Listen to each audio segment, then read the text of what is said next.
Втората светска војна на страна на фашистите или не биле? Докаде ќе не доведат овакви дискусии, зашто токму сега се отвори овие години? Знаете што, јас ова би го упатил прашање на Европска унија. Се надевам некој од мисијата на Европска унија во Скопје гледа и да си го отвора тоа прашање во разговорите Брисел со Софија.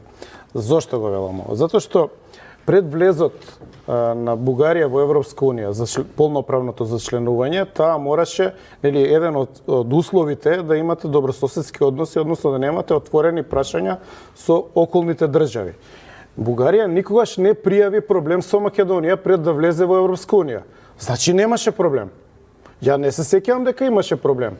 Имаше некои точки кои што беа разрешени, мислам, од Љупчо и од тогаш и од Костов, се донесе и закон, имаше некакви декларации и така натаму, и Бугарија без проблем влезе во Европска унија. Тоа значи дека немала проблем со Македонија. Бидејќи да имаше проблем со Македонија, таа немаше да влезе во Европска унија.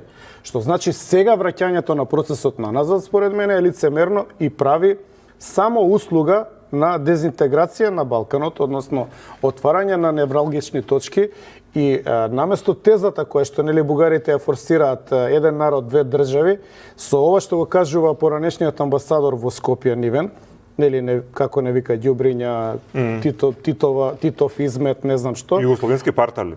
Значи што прави он? Он го прави токму обратното, не ја докажува тезата еден народ, две држави, туку нас не прави србоманија. Затоа што сега ако искочите да направите едно истражување, 90% од македонците имаат симпатии кон Вучич и кон Белград. Ете тоа постигна со нивното вето. Наместо да и евроскептицизмот се зголеми. Ама тоа е ради комплотот на настани во кој сме вовлечени, место да помогнат.